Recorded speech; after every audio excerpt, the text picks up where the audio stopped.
Hi everyone. So excuse my hair, but look, there's a lot of it.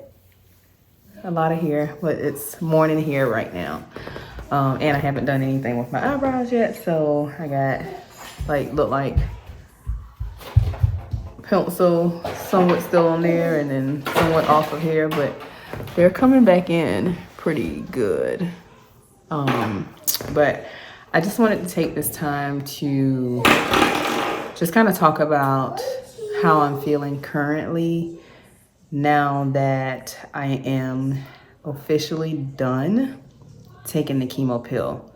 So yesterday was my last dose of the last cycle of Xeloda. So originally I said that it was going to be 6 cycles. Well, maybe towards like the end of the 4th cycle or beginning of the 4th cycle, my oncologist decided that we would do one more cycle. So it ended up being a total of 7 cycles of Xeloda. His rationale for doing that was basically because I had tolerated it so well. And the recommendation is anywhere from 6 to 8 cycles, according to the oncologist. I don't know how they determine 8 cycles, but they determined mine was going to be originally 6. I don't really have a clear indication on how they determine 8 versus 6, which I plan to ask him that question when I meet with him again. But nevertheless, they decided to do 7 for me. And so again, yesterday was the end of the 7th cycle and the last dose. And so I have mixed feelings. There's a part of me that's, excited to kind of close this chapter or that chapter of the treatment cycle or the treatment plan. But then there's a part of me, well, up until yesterday, there was a part of me that was still kind of like, I guess, had reservations about coming off the medication. It's so funny how when you first start the journey and you're told that you have to get chemotherapy, you go into it with such hesitation on starting chemotherapy just because everything basically says that chemotherapy is like poison and it kills, healthy cells and cancer cells at the same time. And so, most people aren't really excited about having to take chemotherapy.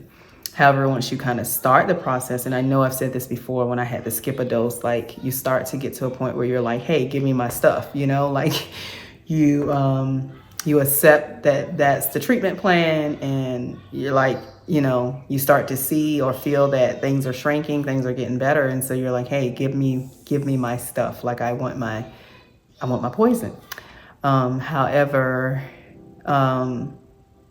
like it becomes like a safety net. So somewhat, I guess is how I would describe it for me.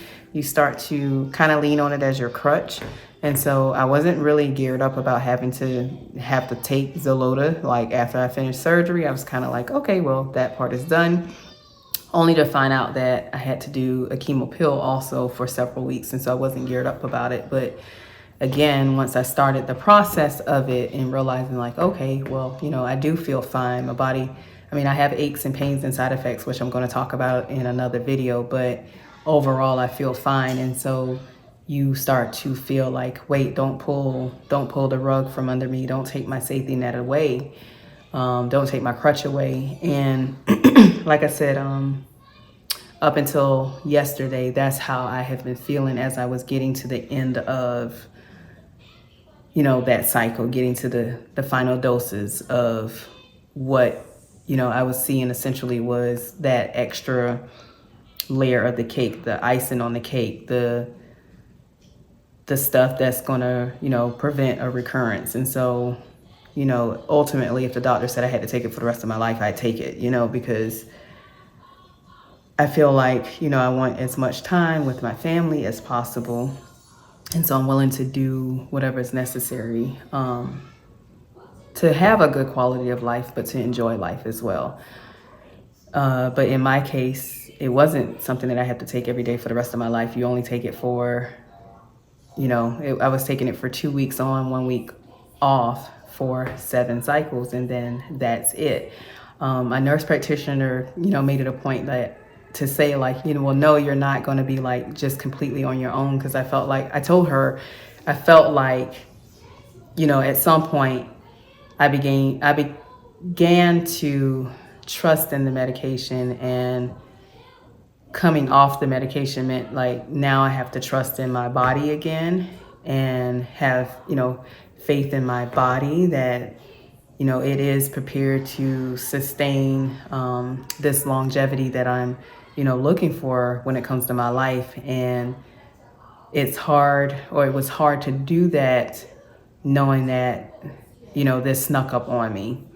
Knowing that, how I was seeing it was like my body kind of failed already. And so I don't want to kind of like put all my faith and trust back into my body, because my body kind of let me down.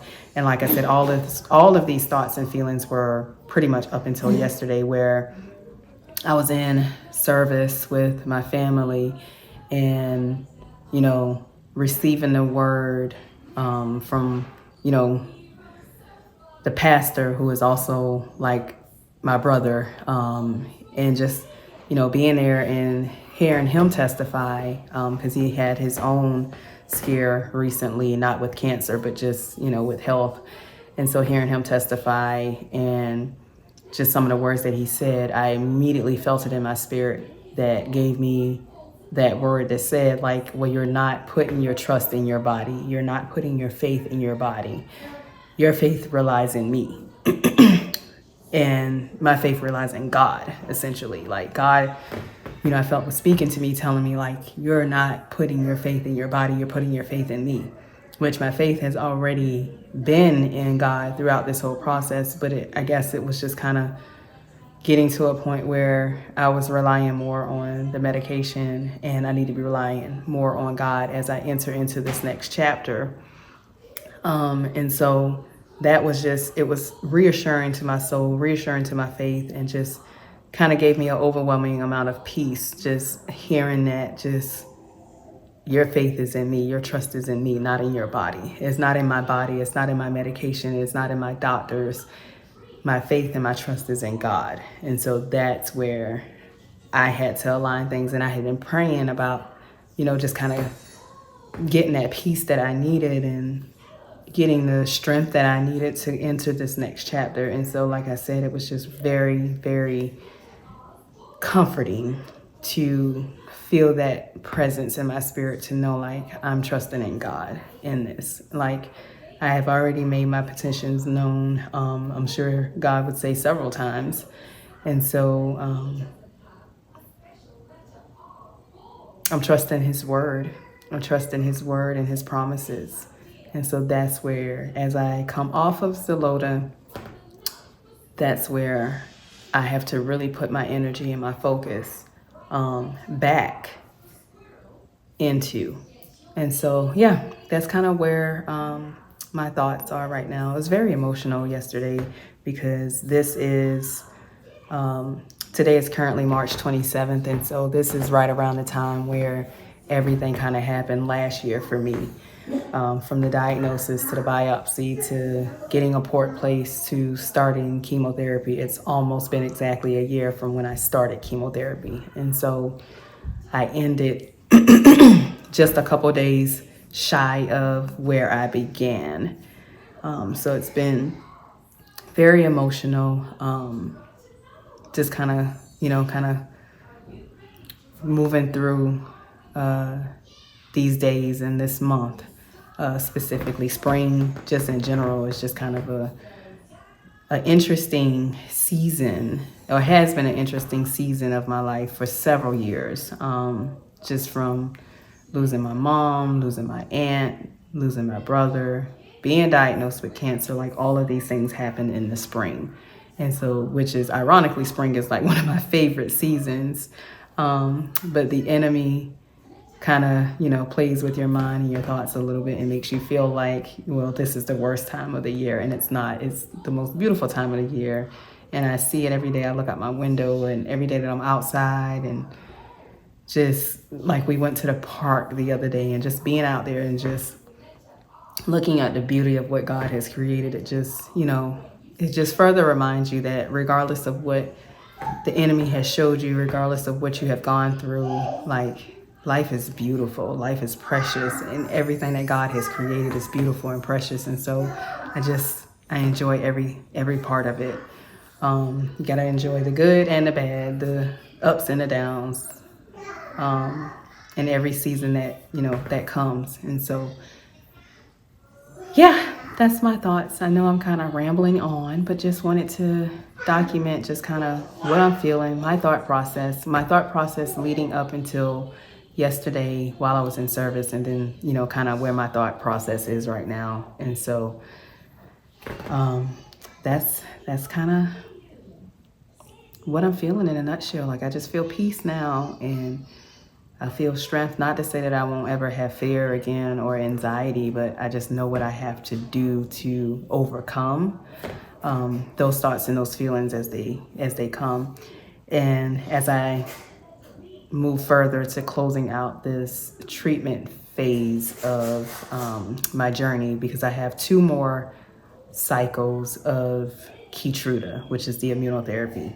And so that will be finishing in April. And so again, as I close out, this chapter, as this chapter, comes to a close, and I enter the new chapter, I have to go in. I know I have to go in with, the positivity and the faith and the reassurance that I need to live out, the rest of my life, which, I imagine is going to be many, many, many years, many beautiful years of being able to see my children grow up, to be able to, meet my grandchildren and be there to help raise my grandchildren, and to travel this world with my amazing husband and see sights and things that, you don't really get to do while you're raising children. You don't get to do all the things that you want to do and see all the things that you want to see and travel all the places you want to travel. And so you kind of look forward to that, once the children become of age where, they're kind of on their own. And so I'm looking forward to that. And I'm going to continue to look forward to that and live with purpose, and enjoy every moment. All right. Thank you, guys.